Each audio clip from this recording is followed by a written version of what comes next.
Welcome to the GMAT Strategy Podcast. You're here because you believe there's a better way to study for the GMAT, and so do I. I created the GMAT strategy to maximize your results and minimize your efforts so you can get to the fun parts about business school and life as quickly as possible. My name is Isaac Puglia, and I've been teaching GMAT classes and tutoring privately for the GMAT for over 6 years, and I personally have achieved a 99th percentile score on an official GMAT exam and helped hundreds of students get into the business schools of their choice. I'm excited to be a part of your MBA journey since I think the world can benefit from the best possible business leaders that we can find. And if this show is bringing you value, please share it with your friends and family who are studying for the GMAT so that together we can make this process as easy and painless for as many people as we possibly can. Let's go. And we're back. Apologies for the radio silence last week. I have been up to my ears in just stuff. And it's not that this is not a priority. It is. It's just that there were many other priorities this week. But the good news out of last week's radio silence is likely coming a really epic and awesome YouTube series that's going to go super in-depth into strategies, methodologies, and hopefully many official guide questions as well. So that's still in the works. It's still in the background. I'm not making any official announcements yet. But the good news is part of the reason you didn't hear from me last week is because I'm working on bringing you even more value than just the podcast is providing. Let's get into more GMAT questions. Let's start with number 12, the next problem in the 11th edition of the official guide. As always, I recommend pausing the episode after I read you the question and at the very least attempting to think about how you would solve it, especially if you're driving or if you're in an environment where doing the actual problem with some scratch paper is not practical. Even just thinking about how you would go about solving a question is really going to help you strategize and going to help your speed a lot on test day. The problem reads 0.1 plus 0.1 squared plus 0.1 cubed equals, go ahead and give it a shot or think about how you would do it. So I think if you know your decimal rules, then this one is pretty much a slam dunk and you're not going to struggle with it too much. And that's fantastic. If you don't know your decimal rules, then I would strongly recommend memorizing them. In fact, there are some Khan Academy videos on just that, which are fantastic. If you have Manhattan Prep's Foundations of Math book, that's an excellent resource as well. Now, I want to give you one major tip for a question like this, which is that if you struggle with decimal calculations, and you know what? I would say the majority of my students do, even if they don't want to admit it, or maybe don't want to admit it to themselves.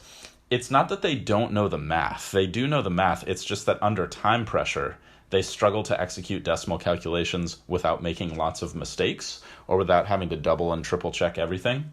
If you find you're in that boat, just use fractions. I find myself giving this tip to people all over the place, especially in tutoring sessions. And decimal calculations, it's rare that the entire question is a decimal calculation like this one, but decimal calculations show up pretty frequently in other types of questions. And I've found that using fractions just helps a ton. I find I give people that tip a lot on percentage questions as well. Just write them as fractions. And I think it's a good mantra to just think, when in doubt, write things out. It'll really help a ton. So if you were going to do this one with fractions, you'd do 1 over 10 plus 1 over 100, or 1 over 10 times 1 over 10 plus 1 over 10 times 10 times 10. Something like that would be fine. And then you find a common denominator, and you would wind up with the right answer. Now, yes, it's going to be faster, for sure, to just use the decimal rules. And in general, when you are taking decimals to powers, it's the opposite of what I was talking about, I think, a couple weeks ago, where you're square rooting or cube rooting decimals, which is if I take a 1 decimal number to the second power, it'll double the number of places in the decimal. If I take a 1 decimal number to the third, it'll triple the number of decimal places. Just like square rooting will cut the number of decimal places in half, and cube rooting will cut the number of decimal places by 1/3. So the answer to this question is 0.111. Next question. And feel free to reach out to me if you have any questions on these. I'm at the GMATstudy on Instagram. I am / the GMATstudy on Reddit and Facebook and on YouTube as well. Number 13. A carpenter constructed a rectangular sandbox with a capacity of 10 cubic feet. If the carpenter were to make a similar box twice as long, twice as wide, and twice as high as the first sandbox, what would be the capacity in cubic feet of the second sandbox? Give this one a shot. Definitely use scratch paper if you have it handy. Don't get in the habit of just doing every question in your head. That's a bad habit. If you don't have any scratch paper available, just think about how you would solve the problem and see if you can visualize the solution path in your mind and rehearse writing the solution path as you go. This is actually an interesting tip that's coming to mind. There's been some really interesting research recently that's shown that just visualizing doing a physical activity gives you about 70% of the benefit of actually doing that physical activity, which to me is what? How does that even work? It's totally mind-blowing. But it's pretty crazy to look at the data. They even did it with strength training, which just totally blew my mind. I mean, it just seems that just can't be real. They must be making it up. But even just people who visualized doing a bunch of bicep curls made strength gains without actually doing any bicep curls. So that is just absolutely mind-blowing. But it's a great opportunity to visualize doing your scratch work, exactly what perfect scratch work would look like. That is going to be really, really good for you if you're not in a position while you're listening to this to actually do the work. So let's talk about solution paths here. This is kind of like a classic GMAT question. I mean, all of these are really classic GMAT questions in the sense that there's pretty much always more than one way to get to the answer. And I think Sal's method that he uses in the video, which is linked in the description of this particular episode, is definitely interesting. He makes a pretty elaborate drawing with several cubes and kind of goes a little bit into the theory behind the problem, which is totally fine. If that makes sense to you and that's intuitive to you, then by all means, for sure do it that way. And I think the caveat with all my recommendations is that if what you're doing is already working and getting you the results that you want, don't fix it. If it's not broken, don't fix it. But if you know that there are things that I'm saying that are resonating with you and you're like, ooh, I'm not doing a good job of that, or oh, I'm definitely making that mistake that Isaac's talking about, definitely heed my advice. So the drawing, although I'm a major proponent of making good drawings on your geometry questions, I just think the drawing path that he uses on this particular solution is not ideal. I think it's very error prone, and I'm imagining a lot of my students doing it and it's just becoming a mess. So I would recommend, as often as you possibly can, to actually use the plugging in numbers strategy on geometry questions, particularly three-dimensional geometry questions. If there's a way for you to plug in numbers, if they're giving you these unknowns, then for sure take advantage of that. I try to plug in numbers as often as I possibly can on geometry, particularly 3D geometry, just because even if your spatial reasoning is good, which I would definitely say mine is, under time pressure, it's just really easy to make mistakes. And that's the name of the game. The name of the game with the GMAT is controlling missing questions you know how to do. It's just unbelievably important. I spend a pretty good amount of time on that in my study accelerator class, the GMAT strategy. And in the private Facebook group, I feel like I'm talking about that a lot with people just because I think people forget, and it's just something that is worth being reminded of a ton. And I know I'm doing that on this podcast, so you're in luck. So plugging in numbers, how would I go about that? It's kind of interesting because they fix the total capacity at 10, which is a weird number to break down. So I would just try to use the easiest numbers that I could. And if you want more help refining this strategy and getting really great at it, then definitely check out the episode I did on how to plug in numbers. I don't remember exactly what the episode number is, but it shouldn't be super hard to find if you search the podcast. So what I did is I just made the length 10, the width 1, and the height 1. And yeah, it's kind of a weirdly shaped sandbox, but I don't really care about that. I just want to make the GMAT as easy as I can possibly make it. So I just used those numbers and then I doubled all of them. And then you get a length of 20, a width of 2, and a height of 2, and you just multiply those three things together. And in my opinion, that just keeps it super simple. It takes the problem out of the conceptual realm, which is a place that people tend to make a lot of mistakes, and it encourages you to do more in your head instead of writing things out and just keeping things in terms of simple numbers. And it just reduces how error-prone that type of question is. So the answer to that one is 80 cubic feet. Let's do one more. This one's kind of a quick hitter, but I still think it's worth talking about. Which of the following cannot be a value of 1 divided by the quantity x minus 1? And then it gives you 5 answer choices. Sal only says 2 of them, so I made up 3. But I'm not going to tell you which ones are real and which ones are made up. Answer option A is -1. Answer option B is 0. Answer option C is 1. Answer option D is 2. And answer option E is 3. Again, we're trying to figure out which cannot be the value of the expression 1 divided by the quantity x minus 1.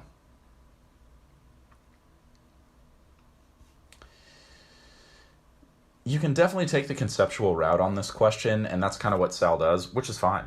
It's completely fine if that makes sense to you. Just thinking about how if I make x 0, then that will equal -1, which is option A.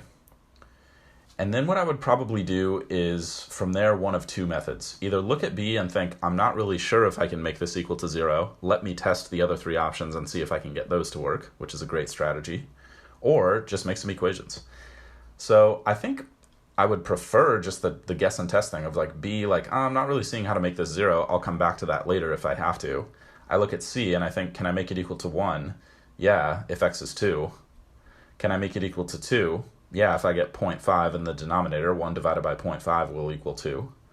And then if I make the denominator 1/3, then 1 divided by 1/3 will equal 3.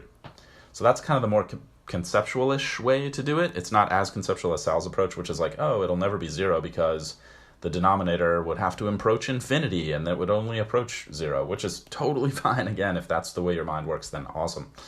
But if you're looking for something that's I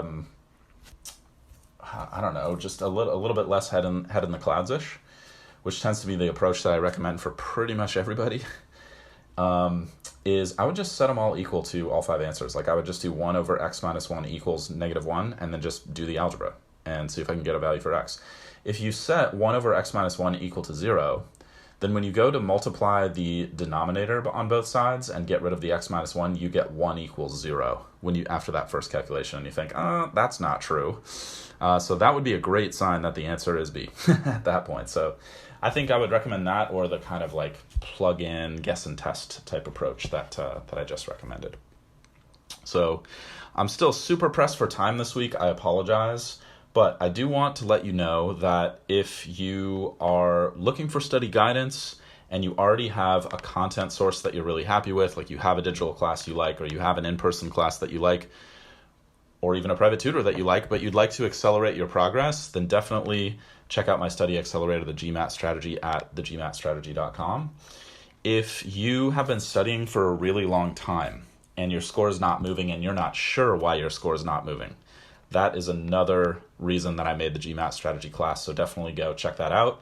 And of course, as always, check out my free video on how to achieve your dream GMAT score in half the normal time and half the normal effort, especially if you're just starting out.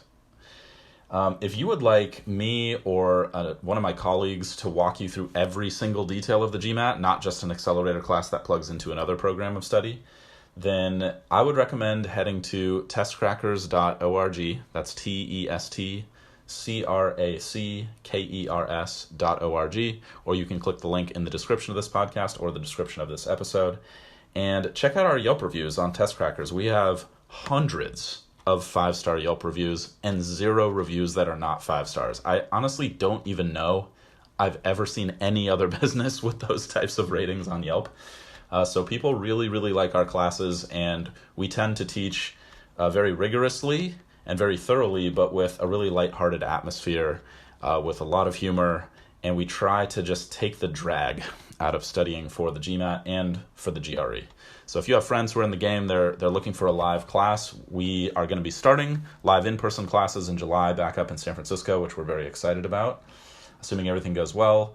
And we've also transitioned to teaching online, so you can take a live digital class with us. And because you're a listener of the GMAT Strategy podcast, if you enter the code TGS at checkout, you can get a $100 discount on that class. And what we do both in the GMAT Strategy and at Test Crackers is structuring your learning a lot more. So here I'm going through these problems. I want it to be super, super valuable for you, but it's not necessarily practical for me to teach an entire class where I structure your learning from start to finish and build everything, one step at a time. I may wind up doing that with the podcast in the future. That's at the very minimum 1 to 3 years away. So in the meantime, if you're looking for something that's more of a complete solution, then definitely consider us if that sounds appealing. And if not, it's totally all good. I know my class or Test Crackers classes are not going to be a fit for everybody, and I am completely at peace with that, okay? So as always, my greatest hope is that this material will make your studies as easy and as painless as they can possibly be. If you'd like more tips and strategies for optimizing your performance, as I said, just head to my website, thegmatstrategy.com, and check out the video on how to achieve your goal in half the normal time and with half the normal effort. In the meantime, this is a weekly show, so please subscribe and stay positive and stay consistent with your studies. I'll talk to you all soon.